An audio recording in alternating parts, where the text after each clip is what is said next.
Tears இன்னைக்கு பார்க்க போகிற சூப்பர் டிஃப்ரெண்ட்டான ஒரு நான் பாலக் நான் செய்ய போகிறோம். அதுக்கு வந்து ஒரு மிக்ஸி ஜாரில் பாலக் வந்து ஒரு 3/4 வேக்காடு வந்து நல்லா வேக வச்சு அதை வந்து நான் மிக்ஸி ஜாரில் இப்போ அடிக்க போகிறேன். அதோடு சேர்த்து கொஞ்சம் ஜீரகம் ஆட் பண்ணிக்கிங்க. உங்களுக்கு வேணால் காரத்துக்கு வேணுன்னா பச்சை மிளகா கூட நீங்கள் ஆட் பண்ணிக்கலாம்.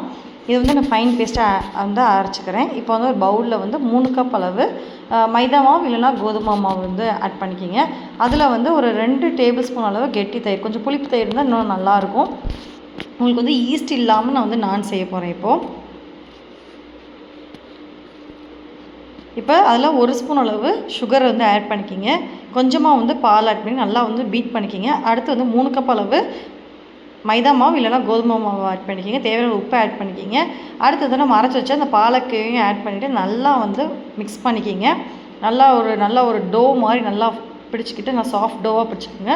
ஒரு 1 hour இல்லைனா 2 hours வந்து நல்லா வந்து ஊறட்டும். அப்போ தான் வந்து நம்ம நானோட அந்த ஃபீல் கிடைக்கும்.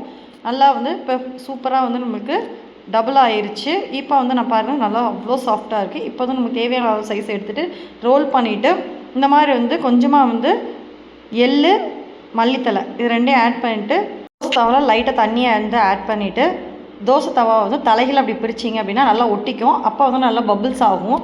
அதுக்கப்புறம் நல்லா வெந்ததுக்கப்புறம் கொஞ்சமாக பட்டர் ஆட் பண்ணிவிட்டு நம்ம இறக்கிட்டால் சூப்பரான ஒரு பாலக் நான் ரெடி ஆயிரும். கண்டிப்பாக ட்ரை பண்ணி பார்த்துட்டு எப்படி இருக்குன்னு சொல்லுங்கள்.